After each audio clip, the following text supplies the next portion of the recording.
Assalamu alaikum and welcome back to another episode of Manifesting Muslimah. I'm your host, Zara Pedersen, and today we're going to talk about quantum jumping, quantum leaping, the quantum field. Oh my God, finally, I can hear some of you saying, finally, you've been promising this episode for a while, and I have. I've hinted at it for some time now in different episodes, but like talked about a little bit like, oh, the quantum jumping, bleep, blah, bloop. And then I've been like, oh, you know what, I'll make a whole episode on this on its own, and then I just kind of either keep forgetting to do it because there's something else that kind of comes up and I'm like, yeah, I should talk about this subject right now because I'm like burning for it in that moment. Or I'll sit down and be like, oh, it's such a big, heavy subject. And, you know, it can feel a little bit daunting, a little overwhelming, especially because I'm not a quantum physicist. Like, I'm not a physicist of any kind or scientist or anything like that. So I would argue that even my understanding, even though I've done very much to try and understand what it means, is still very limited because, again, like, I'm not a physicist, and so I understand it in very layman terms. But then on top of that, and I think this is where my strength comes in, is that I have the knowledge of the Quran as well behind me, so I can kind of tap into the ultimate source, which is the Quran, Allah subhanahu wa ta'ala, Allah's words to us, and try and make sense of something that otherwise can sound a little bit sci-fi. And that is what I've sort of been trying to do in the last few years, is trying to understand especially quantum jumping, quantum leaping, because it's something that if you have been in the world of self-improvement, law of attraction, law of assumption, anything like that, you'll have heard so many people talk about it, like, oh, I just quantum jumped in the shower. Oh, last night I quantum leaped into my new reality. I've entered a new reality for myself, blah, blah, blah, blah, blah. And that's all great. But like, I feel like, honestly, and this, listen, if it sounds degrading, maybe it is, and it'll fall as it may, but I feel like a lot of people talk about it, but they don't fully understand or comprehend what it means. But because it's such a big buzzword, like law of attraction is a big buzzword, right? People kind of use it even if they don't fully understand it. And I don't fully understand it either. You know, so there's a reason why I don't talk that much about it, because I don't want to use it as a buzzword. And also because I'm teaching law of attraction from an Islamic perspective, I also don't want to confuse people and have people looking into things that may not necessarily be that important to their journey. Okay. So anyway, all of that aside, let's just jump straight into this jump. I really didn't even mean to say that way. What even is, jump, like quantum jump? Sorry, I can't even speak apparently today. What is quantum jumping, and how do you do it, and all of these things? So quantum jumping is a theory. Again, it is not scientifically proven or anything yet. So this is just a theory that's around about 100 years old, where you can use a technique where you can go into the quantum field and access the potential of yourself in parallel universes or parallel timelines. And usually you can do this by going into a meditation and basically choosing the timeline that is most pleasing to you or most beneficial to you, and then bringing it into existence into this reality. Okay?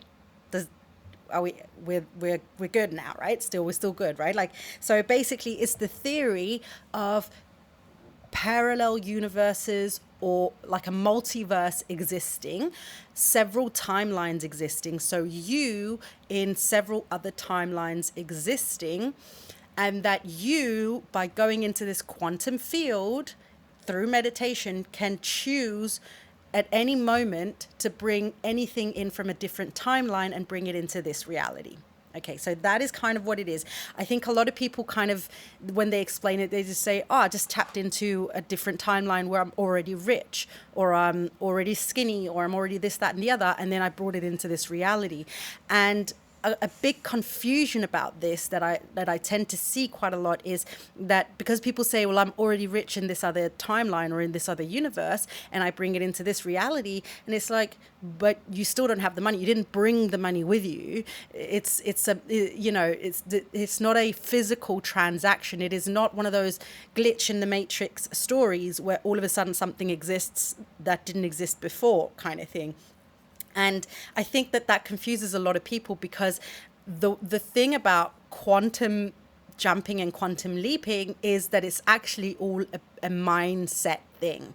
It is all something in the mind. It is not that you're quantum jumping and you enter a physically new reality, and that, when you come out of the meditation, you're now living in a penthouse and you have a beautiful husband and children. You may already have a beautiful husband and children, what do I know? But you're also driving a Bentley and you've got 20 Birkin bags. I don't know. It was just an example of what I hear a lot of people talking about. But whatever your reality, the ultimate reality that you want to live in is, like, that you're suddenly just like opening your eyes and then it's there manifested in the 3D for you in this dunya. That's not what it is.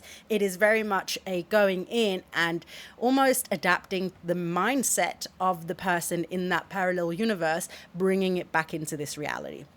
Okay, I think I've sort of like explained that enough. Okay, so let's move on from there. So quantum jumping, as I said, has almost become a bit of a trending phenomenon, because people credit their success and their manifestation abilities to quantum jumping or quantum leaping, meaning they say, well, I just quantum leaped and now money's coming to me easy, or then I met my husband the next day, or then someone offered me a penthouse for free, or whatever it might be. So like, it's like almost immediate that the results are coming, and their life feels like to the outside world changes rather rapidly. And so it feels like, wow, what did you tap into? What is this black magic that you're touching? Or maybe just magic in itself. Like, let's not dub it black just because we don't understand it. But the point is, let's not, like, we look at it and we're like, wow, okay, something there. How does it work? And so our expectations to quantum jumping is that immediate reality shift quite often. And that is not necessarily what you're going to get. So quantum jumping and the quantum field, quantum leaping, again, such high buzzwords. But what does it mean for us as Muslims? Because, if you believe in quantum jumping, you believe in the multiverse, essentially. You're believing in the existence of you in different timelines, where you in those different timelines look and operate differently than you do in this timeline. So you're still alive and you probably still look somewhat the same, but you might be a bigger girl, you might be a skinnier girl, you might be rich, you might be poor, you might be sick, you might be really healthy, you could be married, you could be single, having children, having no children, whatever it might be. So what does that mean for us as Muslims? I personally love thinking about this. It can hurt my head a little bit, but it's I just find it so interesting when you start really understanding it. Now, some of you, depending on how long you've been around here for, might have heard me talk a little bit about this in the past, because I've tried to explain sort of, how I always get a little nervous when I have to explain this, because I'm like hoping I can explain it to the best of my ability, so that you can understand what it looks like inside my head and how it makes sense inside my head. So let's just try Bismillah.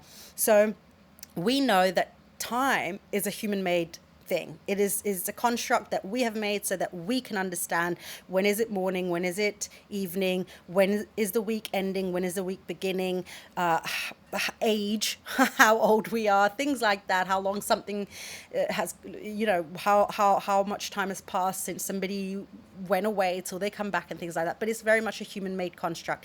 Allah subhanahu wa ta'ala operates above time. So time does not exist for Allah subhanahu wa ta'ala.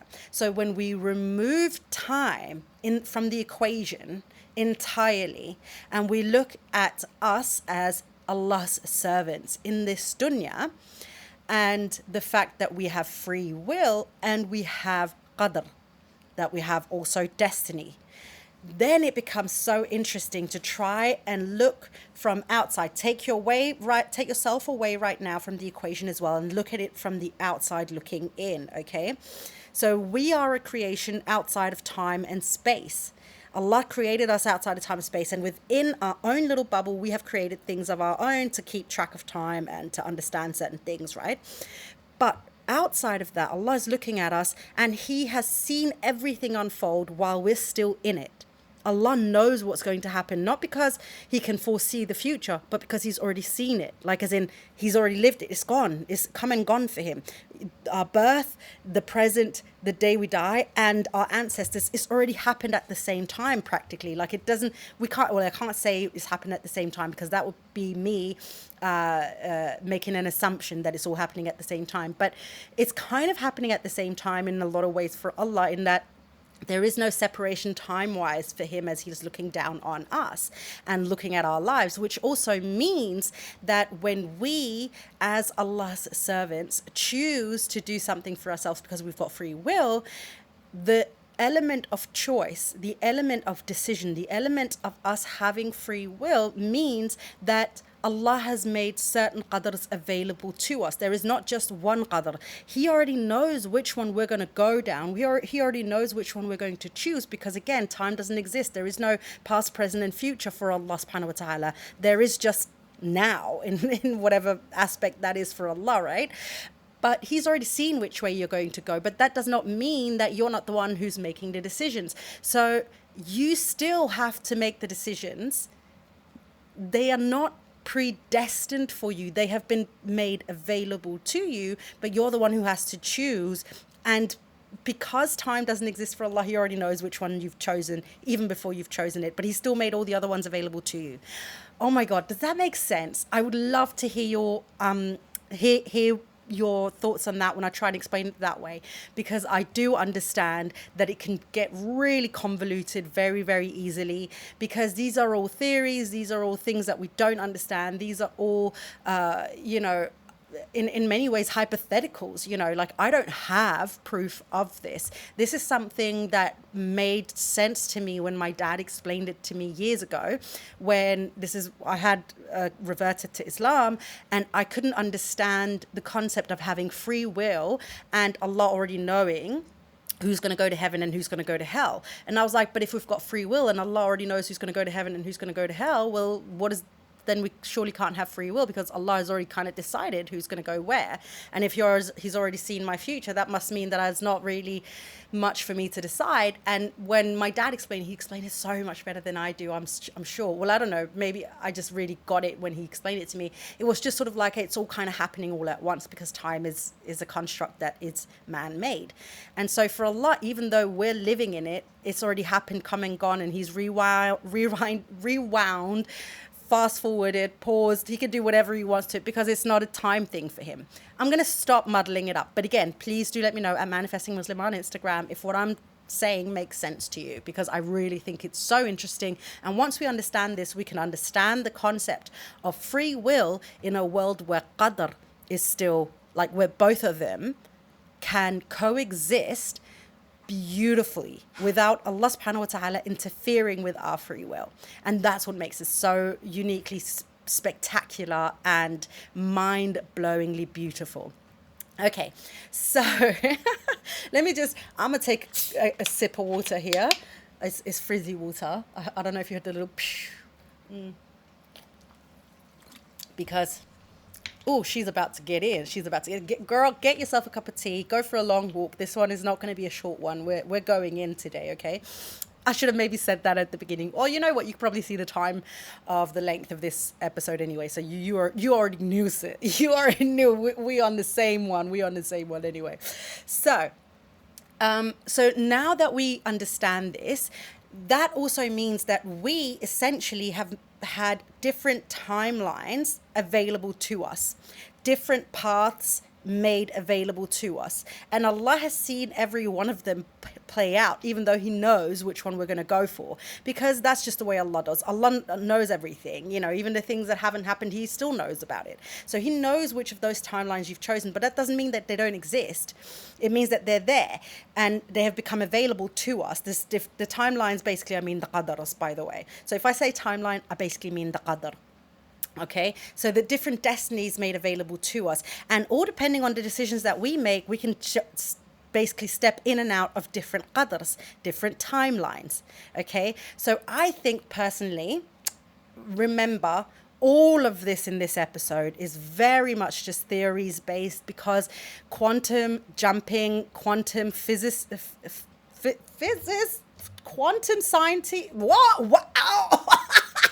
What am I? Are you experiencing a stroke live on this podcast?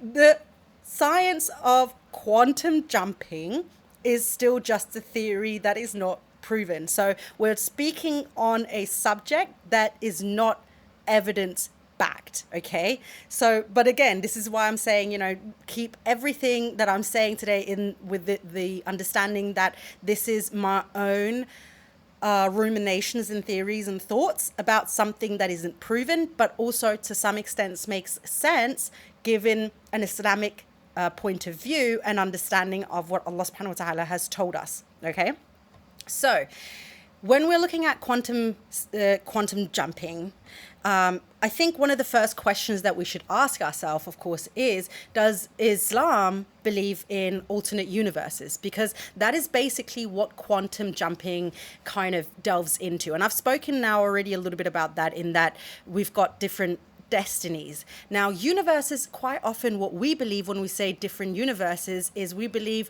the universe, like in the Milky Way and all that good stuff that we live in, and then there's another one and there's another one. And listen, again, I'm not a scientist. I think they've proven that there are several hundreds and millions of universes out there. I don't really look into that too much because it really dizzies my head completely, but interesting nonetheless. So there are other universes, but if we're talking about it in a quantum why am I losing my word? If we're talking about it in terms of quantum jumping, we don't actually necessarily look at it as in the different universes, the physical universes in cosmos. We're looking into a more ethereal place. It is more spiritual rather than a physical going into a universe, 100,000 light years away and bringing that reality into this reality. That's kind of not what it is. It's more about that spiritual, ethereal place that exists somewhere in the ether that we can't see and we can't really comprehend. And that, my friends, is what's so interesting about it, is because Islam does believe in that. And we know this because Allah subhanahu wa ta'ala speak about the seven skies, for instance, in the Quran, sab'a samawat. And he also says in Surah Al-Ghafir in verse, let me just check, verse 65, he also says, he is the ever-living, there is no God worthy of worship except him. So call upon him with sincere devotion, saying, all praise is for Allah, Lord of all worlds. Okay, now, even that again, so there's some confirmation that there are more than just the world we understand. And when I'm saying world, I don't mean Earth. Like I'm talking about like the world as we know, like the cosmos as we know it. So, or this universe as we know it. So, Lord of all worlds, Lord of all universes, Lord of all cosmoses. Is that cosmi? I don't know. But Lord of basically every world there exists, right? So Allah subhanahu wa ta'ala has already spoken to us and said things like that basically can lead us to theorize that there is more than what we know to be true. So we cannot, from a theoretical or scientific or even evidence-based concept or place go in and say that there's only this world, because Allah subhanahu wa ta'ala has already told us there are more worlds. Allah subhanahu wa ta'ala also talks about the seven skies, sab'a samawat. The seven skies is also quite often referred to as the seven heavens. But again, there's the physical understanding of it, and there's a metaphorical understanding of it. And depending on which school of thought that you follow, you may have heard different interpretations of what this could mean. In this aspect, because I personally believe, again, feel free to disagree. You're more than welcome to it. I think that's what makes this religion so beautiful, is that there's room for all of us and different opinions and different ways of understanding it, as long as every single understanding brings you back to Allah as your God and creator. So, but the different interpretations of it, and depending on which school you follow, you might understand it differently. So for a long time, I understood the seven skies or the seven heavens as literal, like Jannah, heaven, and I think a lot of people understand it as that. Like there's seven heavens, and the closest one is the one closest to earth, and then as you are more enlightened, a better follower of Allah and whatever, the levels go up and up and up until you reach the seventh heaven. And of course, isn't that the one that we all want to strive towards? But there's also metaphorical understandings of the seven skies, and for some scholars, the interpretation in a more metaphorical sense is the stages of spiritual development. And each of the skies is a level of sort of consciousness, not just in this dunya, but also in the hereafter, and understanding of the universes and everything, and a distinct closeness and relationship to Allah subhanahu wa ta'ala that we as the believers can strive to attain in this dunya. So it can be understood as many things. As I said, I do believe that the most popular understanding is that it's seven Jannahs, the seven tiers to heaven. And that still may very well be true, because Allah subhanahu wa ta'ala does not actually explain to us in great detail what the seven skies mean, but it is mentioned in the Quran, and remarkably so 7 times as well, which again, I've said it before, I'll say it again, there are no coincidences in the Quran. Allah knows why he said what he said and how many times he said it for a specific reason, and I think it's absolutely beautiful. The seven skies are mentioned 7 times, but again, that Allah subhanahu wa ta'ala has left some room, and I think it does also mean that there is room for us to try and understand it, to study it more and to really delve into it, because let's be very, very real. There are places in the Quran where Allah has specified very clearly what certain things are and are not. And there are other places where he has almost left it a little bit more open, because there's an expectancy to us to maybe not always understand it, but to almost to the point of you will never get it because it is far beyond you. That sounded so degrading, but it's really not. You won't get it, you silly little creatures. That's not what Allah thinks. He thinks we're beautiful, of course, if we follow his lead. But that, there's something that we won't understand. So trying to explain it to us is maybe just is too much for us to comprehend, so it's easier not to say it. And that is something, for instance, that parallel universes or parallel timelines and things like that could be, because a lot of us still struggle to understand that. Again, in theory, metaphorically speaking, blah blah blah blah blah. Okay, all of this already.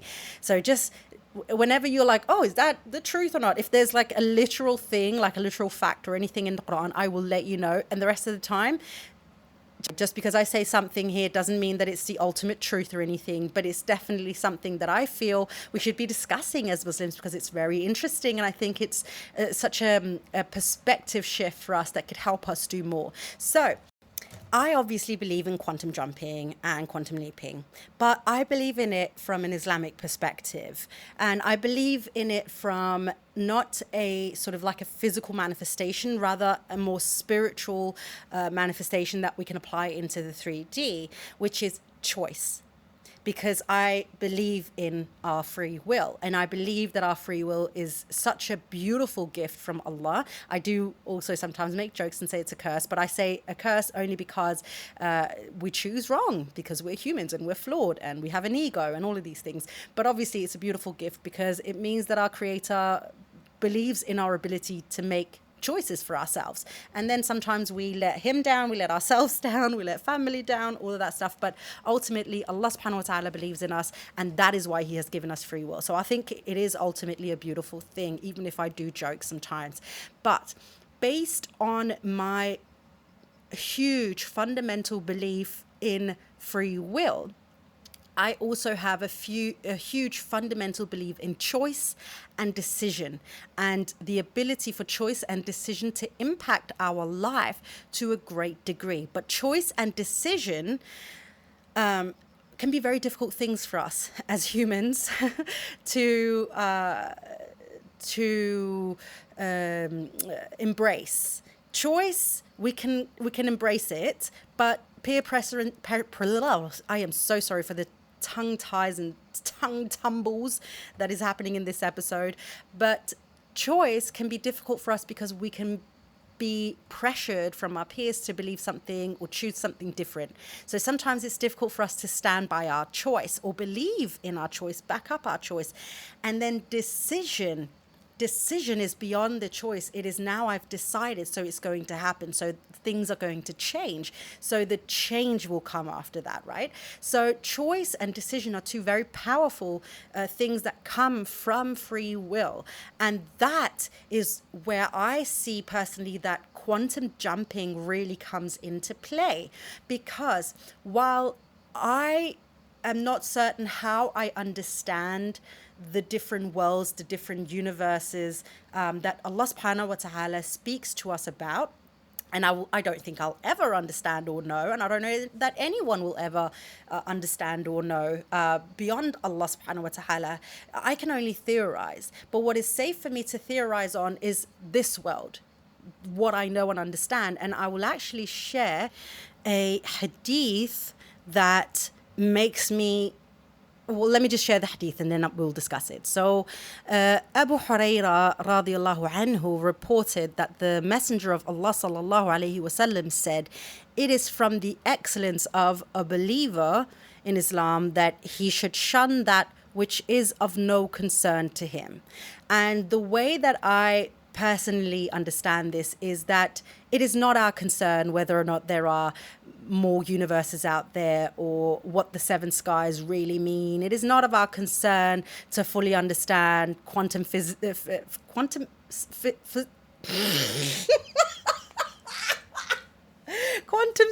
I can't speak. I am so sorry, my darlings. Quantum science. Is it called quantum science? Now I'm starting to doubt myself. Either way, you know what I mean. The point is, it is not our concern to understand the how and the workings and the intricate details of all of these things. What is for us to understand is this dunya, right? So we should not try and delve too deep into something that Allah hasn't necessarily made accessible to us. Again, as I said before, in the Quran, there are places where Allah go into great detail and explains how a divorce should go, the rights of a woman, the rights of a man, how to, like, inheritance rules and stuff. But then there are other places where Allah has left it quite open, and it's just to suggest, hey, there is more than what you think about or what you know, but he's not going into detail. And maybe that is because it is not for us to know, because it's too great for us to understand and comprehend. And I believe that this hadith basically gives us the reassurance to be like, okay, that's all right. Like, I can have a basic understanding and theory on this, but I don't need to delve so much into it that it takes away from me in this reality, in this dunya, in this lifetime, right? And I love that so much because it means that I can then focus on, oh, sorry, I just knocked the microphone. I can then focus on what is going on here and now. And when we're talking about the theory of quantum jumping, quantum leaping, how does that then apply to us here and now without us going into the quantum universes and all that stuff and into the quantum field and blah, blah, blah, blah, bloop? Well, we do that by understanding that what the quantum jump essentially requires of us is that we go into a meditation. For us Muslims, it could be dhikr. We could sit with our tasbih. We can sit in dua. Salah, of course, is a beautiful meditation, right? We have so many tools available to us as Muslims. Even reading the Quran, right? Reciting the Quran is a beautiful way to meditate and put our minds in a different space, spiritually speaking as well. And from that space, we can visualize and imagine that part of us that already lives the truth and reality that we would like in this reality that we're currently in, right? That lives the way that we want to live. And ultimately, and this is where it's going to get really like, oh my God, Zara, is that it? Yes, this is it. Choose to incorporate it now. Adopt the decisions of that version of you and bring it into your reality now. That is it. As I said in the beginning, if you remember, because I know I've spoken for a while now, I said that essentially quantum jumping is not about you physically bringing a reality into this 3D, into this reality here and now from another universe. It is a mindset shift. Okay. And what do you think that mindset shift is? It's a decision.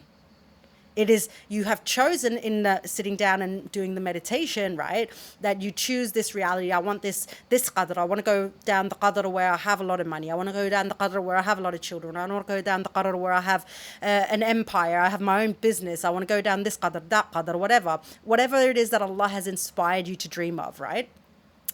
And that is the choice to say, okay, I'm actively going to then do it. The decision then comes from you imagining what that person then does, you know, that future version of you that has these things, the future version of you that is already in reality in quote unquote the parallel universes, who already lives by that reality, and say, what does that person do that I'm not doing? What does that person believe that I'm not believing? How does that person go about their day in ways that I don't go about my day? And basically take that mindset and bring it into today. That is how you quantum jump. Isn't that just the easiest thing in the whole entire world?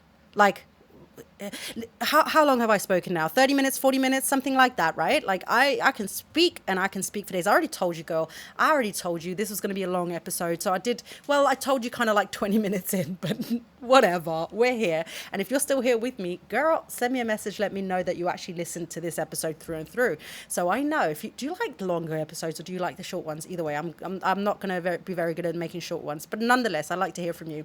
So in all of this, having spoken for this long, for me to basically be like, oh, this is what you do, but I want you to understand. And this is why I wanted to give you all this background information first. I wanted you to understand the theory of quantum jumping and the quantum field and all of these things. I wanted you to understand what I'm actually referring to, because otherwise these are just buzzwords and they have no meaning to us.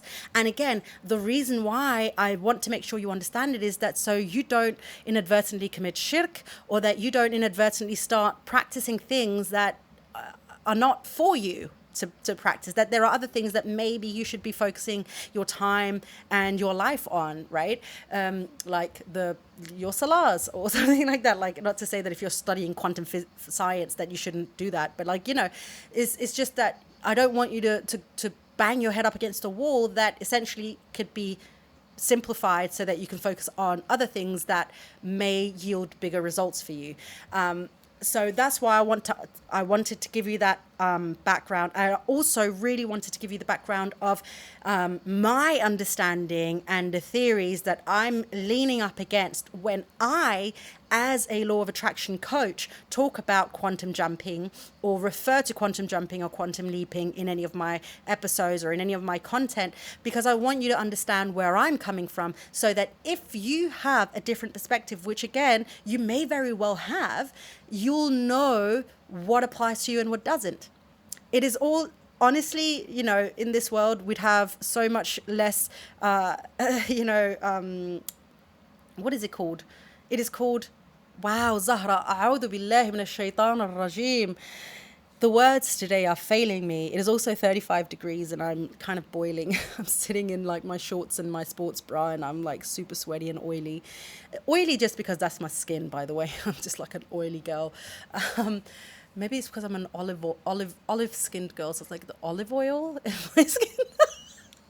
Anyway, I'm babbling on.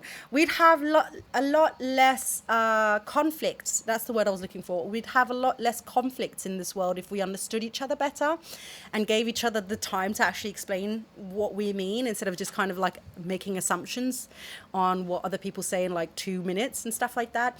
And so I want to make it very easy for you to understand where I'm coming from when I'm talking about quantum jumping and quantum leaping, so that you can take that and either apply it in your life or choose to study it further or say, actually, I completely and 100% disagree, and then go about your day in other ways.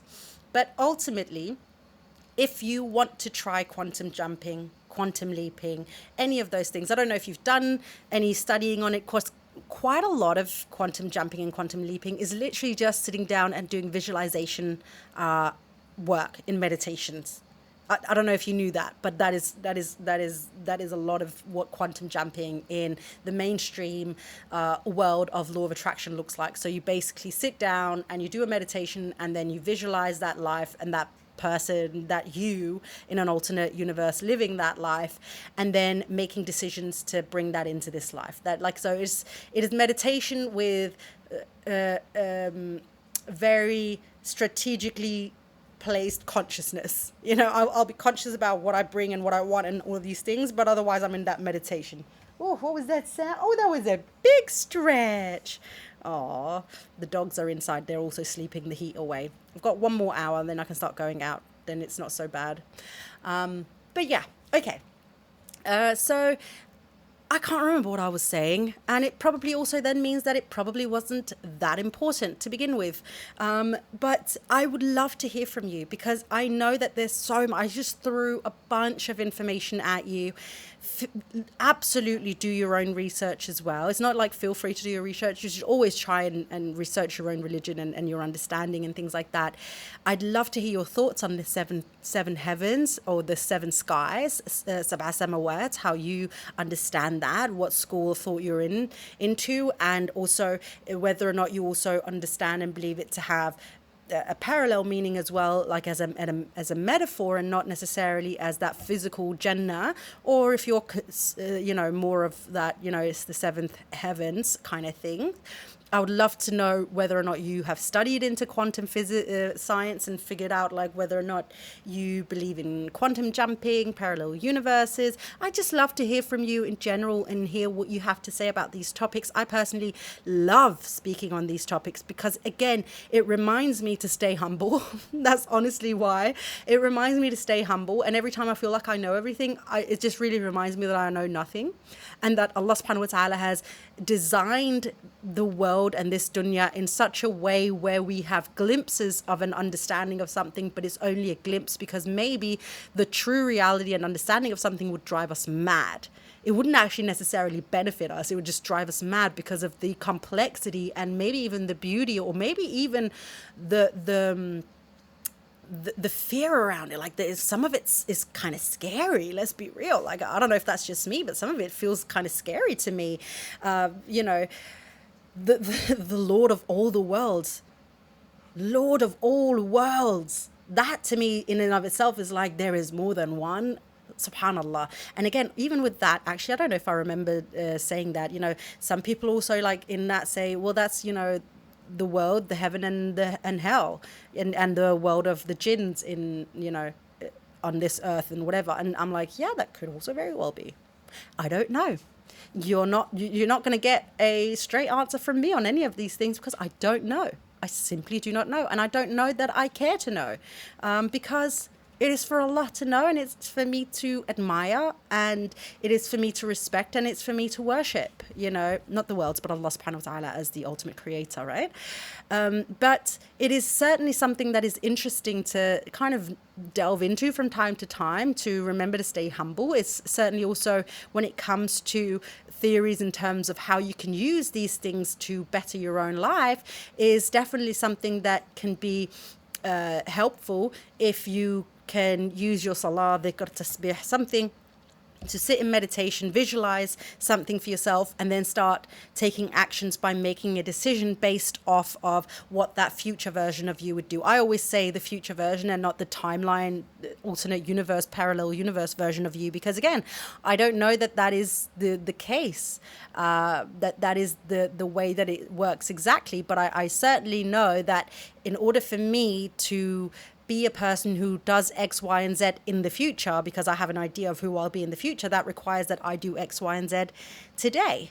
And that is, for me, how to quantum jump into a specific timeline where that outcome becomes a reality. But again, even with all of this, and oh my God, I can't believe I'm going to do this to you right now. I'm so sorry, but I have to do it. Even with all of this, even through all the quantum jumping meditations, the salah, you visualizing, you making the decision, ultimate thing, surrender it back to Allah, because He is the best of planners, and Allah can do much better with your idea than you ever could with it. Even when you think you know best, Allah still knows best, and He can do much better. So even when you're like, I'm going to do this meditation, I'm going to quantum jump into this thing, and I'm going to see what I do, and I'm going to do it now, always surrender it back to Allah with tawakkul, and have faith that Allah will bring forth the reality in this dunya that best serves you as His servant, inshallah. All right, my darling, now that my mouth is sufficiently dried up and yet I'm still spitting and everything, anyway, that my mouth is sufficiently dried up and my tongue has tied enough, I feel like this is a good place to leave you. Feel free to reach out to me, as always, over on Instagram at Manifesting Muslimah. Rate and review this podcast wherever you're listening in from, and until next time, my darling friend, please don't forget to live in love.